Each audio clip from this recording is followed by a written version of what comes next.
അതിപ്പോൾ എന്താണ് സൗജന്യം ഇപ്പോൾ ആർക്കും എല്ലാവർക്കും സന്തോഷമല്ലേ. ഇപ്പം നമുക്ക് പ്രതീക്ഷയുള്ളത് നമുക്ക് സൗജന്യം ഇല്ല എന്നുള്ളത്. ആണുങ്ങൾക്ക് സൗജന്യം ഇല്ലല്ലോ. അപ്പം അതൊരു ഏർപ്പെടുത്താൻ വേണ്ടി നമുക്ക് മുഖ്യമന്ത്രിനോട് പറയണം. ആ അല്ലാതെന്താ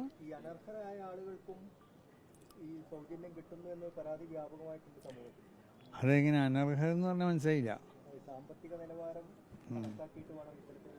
അതിപ്പോൾ സാമ്പത്തിക നിലവാരം നോക്കിയിട്ടല്ല, സ്ത്രീകൾ എന്നുള്ള ആ വിഭാഗത്തിന് അവർക്ക് ഒരു സൗകര്യം നമ്മൾ ചെയ്തു കൊടുക്കുക എന്നുള്ളതാണ്. അത് സമ്പത്തുള്ള സ്ത്രീ ആവട്ടെ സമ്പത്തില്ലാത്ത സ്ത്രീ ആവട്ടെ, മനസ്സിലായില്ലേ?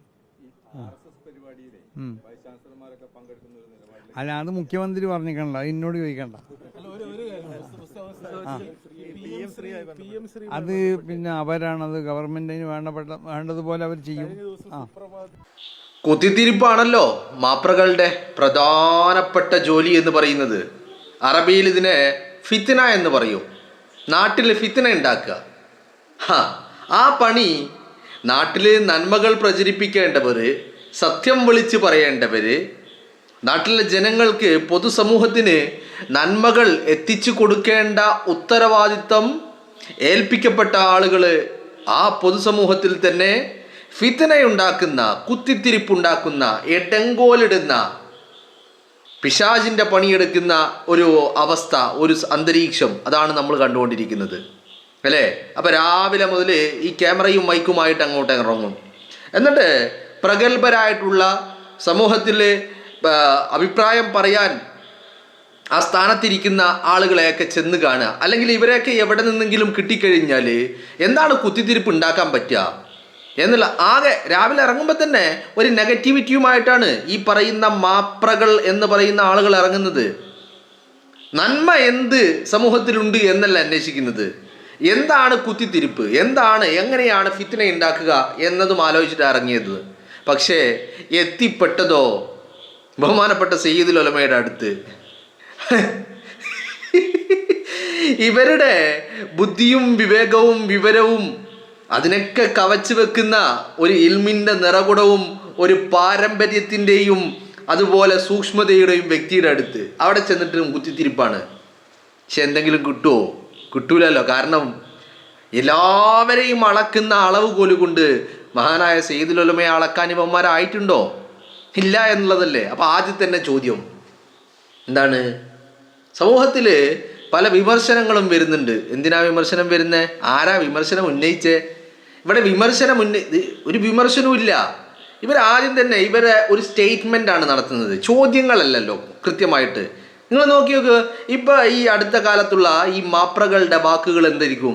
ചോദ്യങ്ങളല്ല, ആദ്യം തന്നെ ഒരു സ്റ്റേറ്റ്മെൻറ്റ് വെക്കും.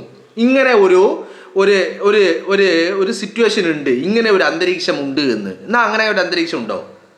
ഇപ്പോൾ KSRTC ബസ്സുകളിൽ സ്ത്രീകൾക്ക് സൗജന്യ യാത്ര അനുവദിച്ചതിൽ എന്താണ്, ആർക്കാണ് വിമർശനം? വിമർശനമുള്ളത് കേരളത്തിലെ സഖാക്കൾക്കാ. ഏത് സഖാക്കൾക്ക്? ജനങ്ങൾ അടിച്ച് മൂലക്കിരുത്തിയ കൃമികീടങ്ങൾക്കാണ് വിമർശനമുള്ളത്. എന്താ പ്രശ്നം? ഒരാൾ പറയുന്നു ഓർഡിനറി ബസ്സൊക്കെ സിറ്റി സൂപ്പർ ഫാസ്റ്റ് ആക്കി. അങ്ങനെ ആക്കിയിട്ടുണ്ടോ? ഇല്ല. പിന്നെ മറ്റൊരാൾ പറയുന്നു 9 മണി മുതൽ 9 മണി വരെയാണ് ഫ്രീ കൊടുത്തിരിക്കുന്നത്. അങ്ങനെ ഉണ്ടോ? അങ്ങനെയില്ല. ഇതാ ഇന്നിപ്പോൾ കൃമികീടങ്ങളുടെ മുന്തിയ ഇനം കൃമികീടങ്ങൾ പറഞ്ഞ കാര്യങ്ങളാണ് ഇതൊക്കെ. പച്ച നുണ പറയുക. അപ്പോൾ നുണ പറയുക എന്നതിനപ്പുറം വിമർശനങ്ങളൊന്നും ഇല്ല. അപ്പോൾ അതിനെക്കുറിച്ച് സയ്യിദുൽ ഉലമയോട് ചോദിക്കുമ്പോൾ എന്താ പറയുന്നത്? കൃത്യമായിട്ട് തങ്ങൾ പറയുന്നത് അതാണ്. ഇവിടെ എന്താണ് സംഭവം? സ്ത്രീകൾക്ക് ഒരു പരിഗണന, അവർക്കൊരു പ്രയോറിറ്റി, അവർക്കൊരു ചേർത്ത് നിർത്തൽ, അതാണ് നടത്തിയിരിക്കുന്നത്. മനസ്സിലായില്ല? കൃത്യമായിട്ട് അത് വളരെ സ്വാഗതാർഹം. പിന്നെ ചോദിച്ച ഒരു ചോദ്യമാണ് വളരെ പ്രധാനപ്പെട്ടത്. RSSൻ്റെ മോഹൻ ഭാഗവതിൻ്റെ പരിപാടിയിൽ VC-മാർ പങ്കെടുത്തത് അത് മുഖ്യമന്ത്രി പറഞ്ഞിട്ടുണ്ട്. ഇനി അടുത്ത ചോദ്യം PM ശ്രീയുമായി ബന്ധപ്പെട്ടിട്ട്, അത് ഗവൺമെൻറ് അതിനെ ചെയ്യേണ്ടത് കൃത്യമായിട്ട് ചെയ്യും എന്ന് സയ്യിദുൽ ഉലമ പറയുന്നുണ്ടെങ്കിൽ, ഈ 3 കാര്യങ്ങളിലും സയ്യിദുൽ ഉലമ നടത്തിയ പ്രതികരണങ്ങളിൽ ഞാൻ ഏറ്റവും പ്രധാനപ്പെട്ട പ്രതികരണമായിട്ട് കാണുന്നത് ഏറ്റവും അവസാനം പറഞ്ഞ വാക്കാ. എന്ത്? PM ശ്രീയുമായി ബന്ധപ്പെട്ട് ഗവൺമെൻറ് ചെയ്യേണ്ടത് കൃത്യമായിട്ട് ചെയ്യും.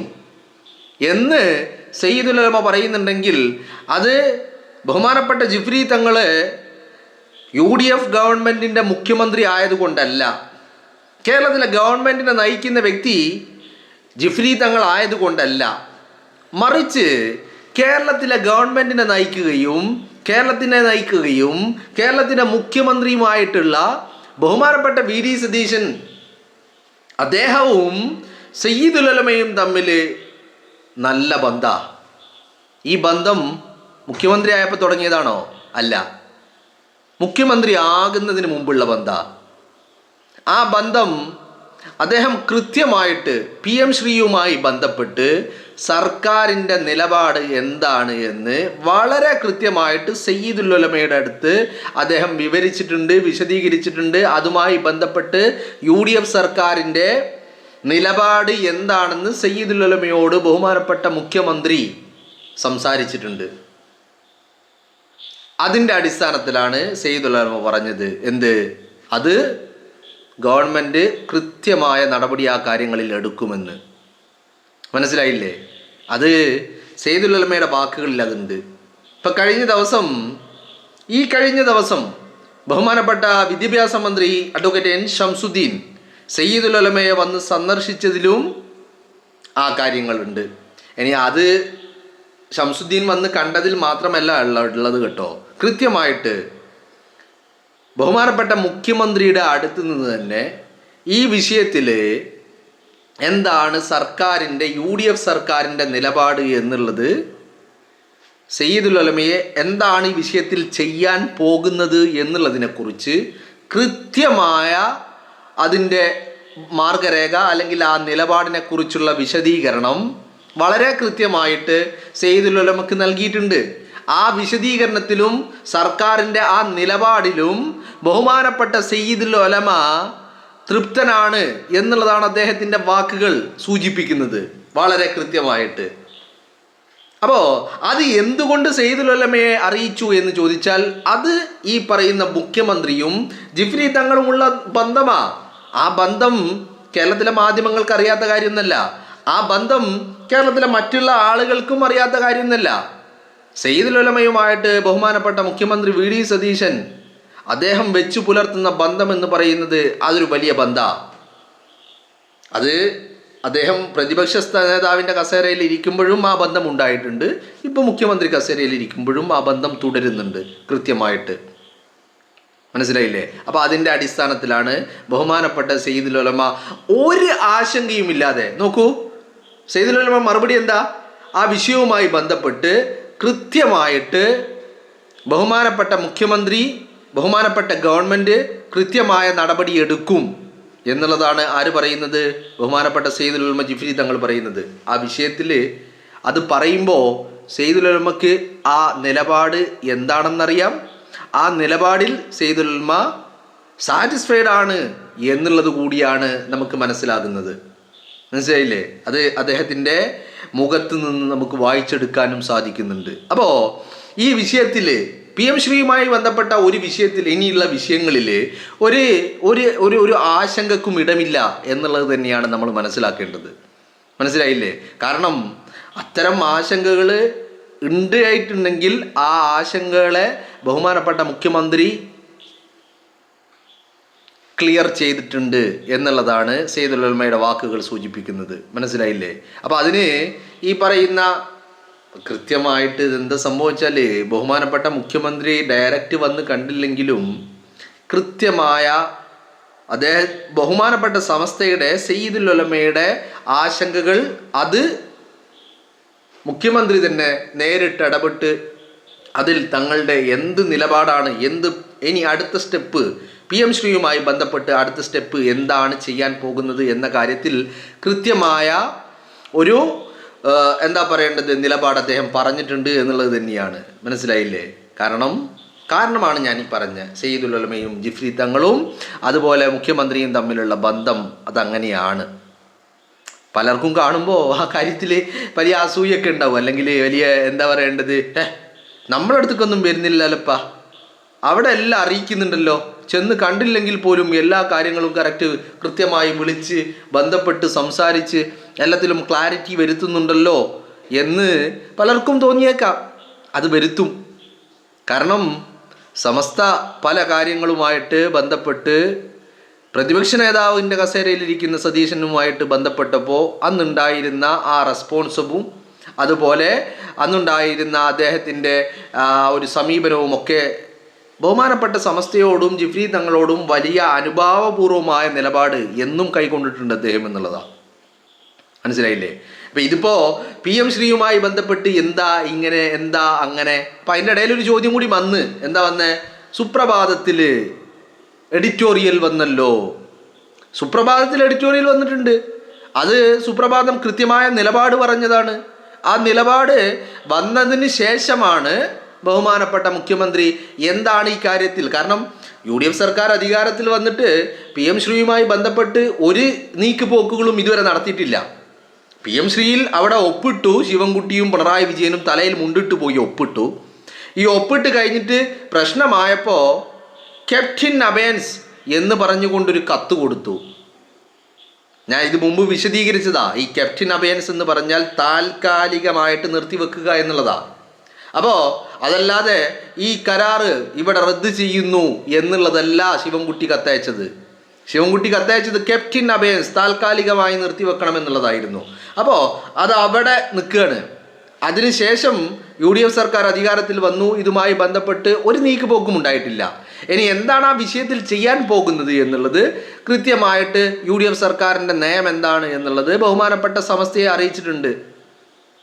മനസ്സിലായില്ലേ? സുപ്രഭാതത്തിൽ എഡിറ്റോറിയൽ വന്നതിന് ശേഷം തന്നെ ബഹുമാനപ്പെട്ട ജിഫ്രി തങ്ങളുമായിട്ട് ബഹുമാനപ്പെട്ട മുഖ്യമന്ത്രി ബന്ധപ്പെട്ടിട്ടുണ്ട്. എന്താണ് ഇതുമായി ബന്ധപ്പെട്ട് ചെയ്യാൻ പോകുന്നത് എന്നുള്ള കാര്യവും അറിയിച്ചിട്ടുണ്ട്. അതാണ് ബഹുമാനപ്പെട്ട സയ്യിദുൽ ഉലമ പറയുന്നത്, കൃത്യമായ നടപടിയെടുക്കും. ഗവൺമെൻറ് അക്കാര്യത്തിൽ കൃത്യമായ നടപടിയെടുക്കും. ആ കൃത്യമായ നടപടിയെടുക്കുമെന്ന് പറയുന്നതിൽ തന്നെയുണ്ട് എന്താണ് ഗവൺമെൻറ് ചെയ്യാൻ പോകുന്നത്, എന്താണ് PM ശ്രീയുമായി ബന്ധപ്പെട്ട് സമസ്തക്കും ജിഫ്രി തങ്ങൾക്കും ലഭിച്ചിരിക്കുന്ന ഉറപ്പ് എന്താണ് എന്നുള്ളതും വളരെ കൃത്യമാണ്. മനസ്സിലായില്ലേ? അപ്പോൾ അതിനനുസരിച്ചാണ് മുന്നോട്ട് പോകുന്നത്. അപ്പോൾ ആ കിട്ടിയ ഉറപ്പിൽ വളരെ സാറ്റിസ്ഫൈഡ് ആണ് സമസ്തയാണെങ്കിലും ജിഫ്രി തങ്ങളാണെങ്കിലും എന്നുള്ളതാണ് നമുക്ക് മനസ്സിലാക്കാൻ സാധിക്കുന്നത്. അപ്പോൾ പറയുന്നത് ഇത്രയേ ഉള്ളൂ. കുത്തിത്തിരിപ്പ്, മാധ്യമങ്ങൾക്ക് കുത്തിരിപ്പ് ഉണ്ടാക്കാൻ പല ആളുകളുണ്ടാവും. അവരടുത്ത് പോയാൽ ഇവരെ കുത്തിത്തിരിപ്പ് നടക്കുകയും ചെയ്യും. പക്ഷേ സയ്യിദുൽ ഉലമയുടെ അടുത്ത് നിന്ന് അത് കിട്ടൂല. അത് കാരണം എന്താണെന്നറിയോ?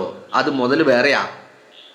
അത് നിങ്ങൾ ഈ കാണുന്നത് പോലെ നിങ്ങൾ എല്ലാ രാഷ്ട്രീയക്കാരെയോ അല്ലെങ്കിൽ ബാക്കിയുള്ള ഏതെങ്കിലും ഞഞ്ഞാപിഞ്ഞകളെ കാണുന്നത് പോലെയോ സയ്യിദുൽ ഉലമയെ കാണാൻ പാടില്ല. മനസ്സിലായില്ലേ? അവരളക്കുന്ന അളവുകോൽ മതിയാകില്ല ബഹുമാനപ്പെട്ട ജിഫ്രി തങ്ങളെ നിങ്ങൾക്ക് അളക്കാൻ. അതിന് ഒരുപാട് കാരണങ്ങളുണ്ട്. അത് പറഞ്ഞാലൊന്നും ഇക്കൂട്ടർക്ക് മനസ്സിലാകില്ല. കാരണം എന്താ അറിയോ? ഈ രാവിലെ തന്നെ ഫിത്തന ഉണ്ടാക്കണം എന്നും പറഞ്ഞ് വീട്ടിൽ നിന്ന് ഇറങ്ങുന്ന തന്നെ ഇന്നൊരു ഫിത്തന ഉണ്ടാക്കണം. സാധാരണ എല്ലാവരും വീട്ടിൽ നിന്ന് ഇറങ്ങുമ്പോൾ എന്താ പറയണേ? നല്ലത് വരുത്തണേ, നല്ലത് വരുത്തണേ, അപകടങ്ങളൊന്നും ഉണ്ടാക്കല്ലേ എന്ന് പറഞ്ഞിട്ടാണ്, നന്മകൾ ഉണ്ടാകാൻ ആഗ്രഹിച്ചുകൊണ്ടാണ് എല്ലാവരും സാധാരണ രാവിലെ വീട്ടിൽ നിന്ന് ഇറങ്ങുന്നത്. എന്നാൽ കേരളത്തിലെ മാപ്രകൾ ഇറങ്ങുന്നതോ ഇന്നൊരു ഫിത്തന ഉണ്ടാക്കണം എന്നുള്ള ഉദ്ദേശവുമായിട്ടാണ്. പക്ഷേ ആ ഉദ്ദേശം സയ്യിദുൽ ഉലമയുടെ അടുത്ത് നടക്കില്ല എന്നുള്ളതാണ് കൃത്യം. മനസ്സിലായില്ലേ? ഇതാണ് നിലപാട്. ഇതാണ് അത്. പല കാരണങ്ങൾ കൊണ്ട് അദ്ദേഹം അങ്ങനെ ആയതാ. ബഹുമാനപ്പെട്ട സയ്യിദുൽ ഉലമ അതങ്ങനെ ഒരു ഏതെങ്കിലും ഒരു മനുഷ്യന് അങ്ങനെ ആകാൻ പറ്റുമോ ഇത്ര കൃത്യമായിട്ട് നിലപാട് പറയാൻ? സയ്യിദുൽ ഉലമ എന്തെങ്കിലും പറഞ്ഞിട്ട് എന്തെങ്കിലും വിവാദങ്ങൾ ഉണ്ടാക്കിയതായിട്ട് നിങ്ങൾ കാണുമോ? അത് കഴിയൂല. അതെന്തുകൊണ്ടാ? അതൊക്കെ അതൊരു വേറെ ലെവലാ. അതൊരു വേറെ ലെവൽ.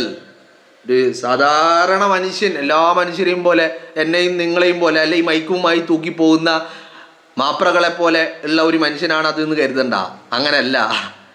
അങ്ങനെയല്ല. കാഴ്ചക്ക് അങ്ങനെയൊക്കെ ഉണ്ടാവും, ചിലപ്പോൾ ഫിസിക്കലി അങ്ങനെയൊക്കെ തന്നെയായിരിക്കും. മനസ്സിലായില്ലേ? പക്ഷെ അത് അങ്ങനെയല്ല. ഓരോ മനുഷ്യനും ഓരോ രീതികളുണ്ടല്ലോ. അപ്പോൾ അത് ഞാൻ കൂടുതൽ വിശദീകരിക്കുന്നില്ല. എന്താണെങ്കിലും ഈ വിഷയത്തിൽ സമസ്തക്ക് 100% സാറ്റിസ്ഫാക്ഷനാണ് ഈ വിഷയത്തിലുള്ളത്. ആ സാറ്റിസ്ഫാക്ഷൻ എവിടെ നിന്ന് കിട്ടിയെന്ന് ചോദിച്ചാൽ കൃത്യമായിട്ട് കേരളത്തെ നയിക്കുന്ന കേരളത്തിൻ്റെ മുഖ്യമന്ത്രി ബഹുമാനപ്പെട്ട VD സതീശനിൽ നിന്ന് കിട്ടിയത് തന്നെയാണ് എന്നുള്ളതാണ്.